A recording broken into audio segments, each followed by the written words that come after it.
Every British dad had a dream car. Not necessarily the fastest or the most expensive. Just one British car he'd proudly park outside the house after years of hard work. Some achieved that dream. Many never did. Today, we're looking back at 10 British cars every dad dreamed of owning. How many do you remember? Number 10, MG. For thousands of British fathers during the late 1960s and 1970s, the MG GT represented something very special. Freedom. Unlike many sports cars of the era, the GT offered excitement without sacrificing practicality. It had proper doors, a useful boot, and enough comfort for weekend trips with the family. That made it different. Many dads couldn't justify buying a tiny two-seat sports car. But the MG GT felt like a sensible compromise. You could drive it to work all week, then head into the countryside on Sunday with the windows down and the engine happily humming away. Its beautiful fastback styling attracted attention wherever it went. Neighbors noticed. Friends admired it. Children often wished their own father drove one. The engine wasn't the fastest on the road, but it delivered plenty of enjoyment. Owners loved the balanced handling and the unmistakable British character. Of course, it wasn't perfect. Rust became a constant enemy. Electrical problems occasionally tested owners' patience. But somehow, people forgave its faults. Because driving an MG always felt like an occasion. Today, good examples have become highly desirable classics. Yet back then, it was simply the sports car countless British dads promised themselves they'd own one day. But if the MG was the dream for sporty fathers, the next car appealed to those who wanted pure elegance. Number 9. Rover P5. The Rover P5 wasn't loud. It didn't need to be. Everything about it quietly said one thing: success. Throughout the 1960s, many businessmen, professionals, and successful fathers dreamed of owning one. It looked dignified, comfortable, and unmistakably British. The cabin felt luxurious for its time. Soft seats, beautiful wood trim, large windows that gave passengers an excellent view of the road. Driving a Rover P5 wasn't about speed. It was about arriving. Government ministers even used them as official transport. That only strengthened its reputation.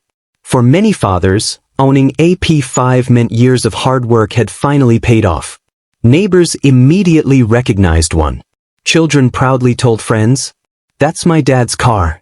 The smooth six-cylinder engine made long journeys effortless. Motorways were becoming more common across Britain, and the P5 seemed perfectly suited to them. Naturally, luxury came at a price.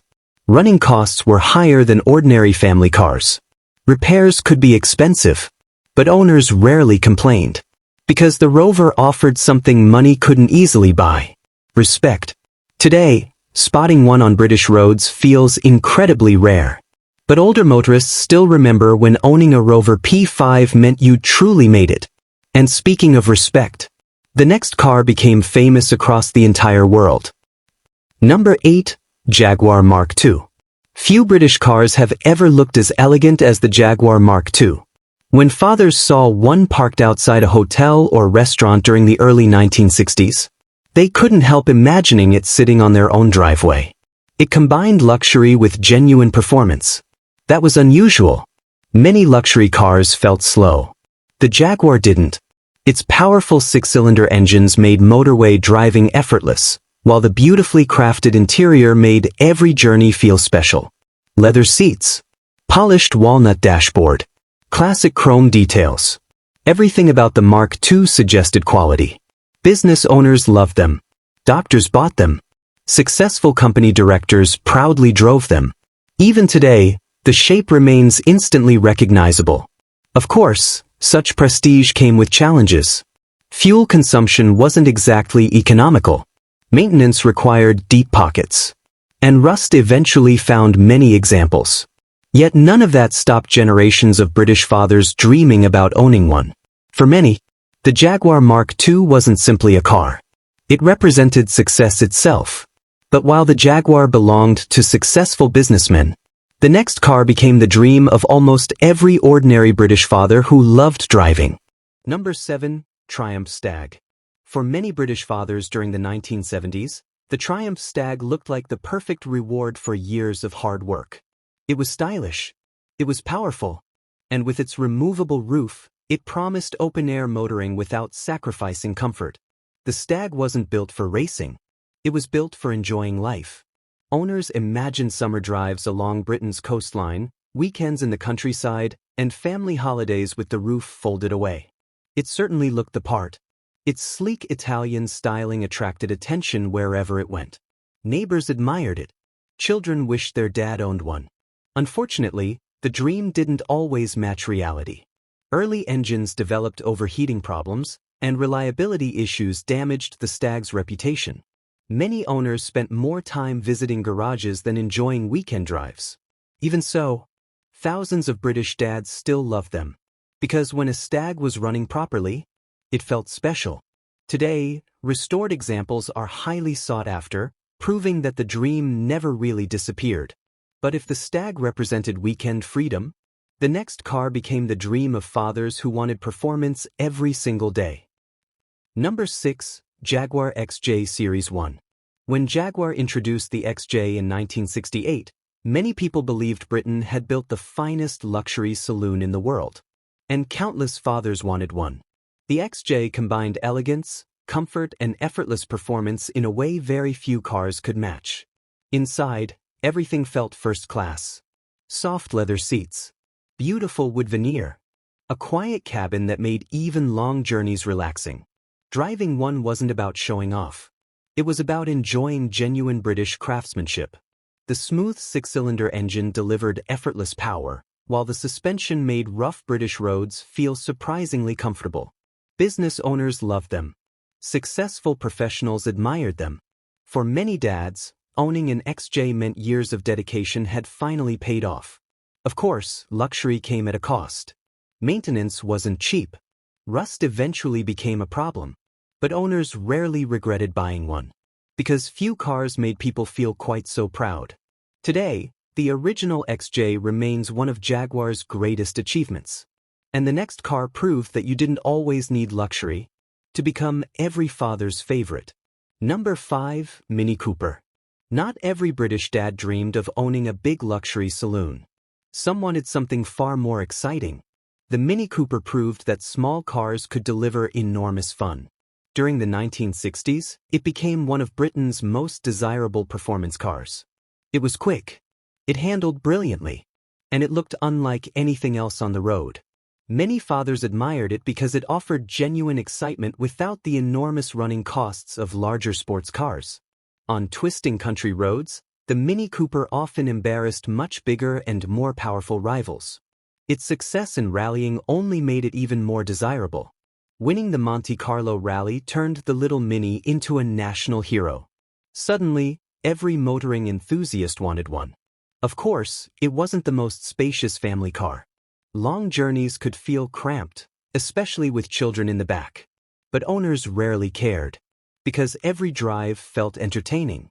Today, the original Mini Cooper remains one of Britain's most famous classics. And for many dads, it was the small car with the biggest personality. But if the Mini thrilled enthusiastic drivers, the next car became the ultimate grand tourer. Number 4. Triumph TR6. The Triumph TR6 looked exactly how a proper British sports car should. Long bonnet, short rear, and enough power to make every journey memorable.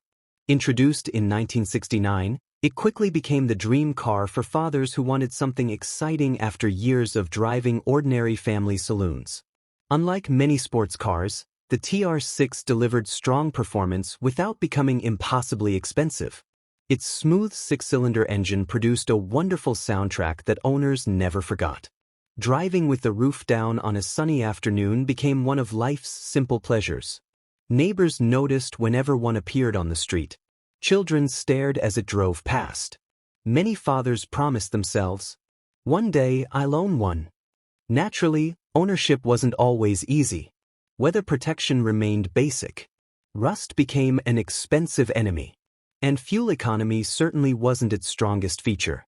Yet none of that mattered, because the TR6 made every journey feel special. Today, beautifully restored examples attract attention wherever they go. And prices continue climbing as enthusiasts compete for the best survivors. Only 3 cars remain, and the next one became Britain's answer to luxury motoring without the Rolls-Royce price tag. Number 3. Rover P5. For decades, the Rover P5 represented success. This wasn't the sort of car you bought straight after leaving school. It was the car many fathers promised themselves they'd own one day. Introduced in the late 1950s, the P5 quickly became associated with politicians, company directors, and successful businessmen. Even British prime ministers famously traveled in them. That reputation only made ordinary buyers want one even more. Inside, the Rover felt wonderfully refined. Soft seats, beautiful wood trim, a quiet cabin that made long journeys feel effortless. The V8 versions offered smooth, effortless power that perfectly suited the car's relaxed personality. Owning one wasn't about speed. It was about arriving with quiet confidence. Of course, maintaining a large luxury saloon wasn't cheap. Fuel bills could be painful. Rust eventually found many examples.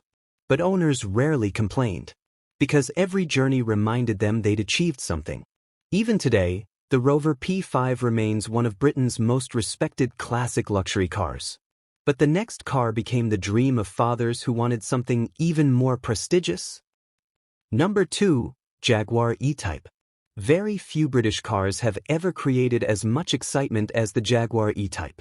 When it appeared in 1961, people couldn't believe something so beautiful could also be so fast. It wasn't simply another sports car. It became an icon almost overnight.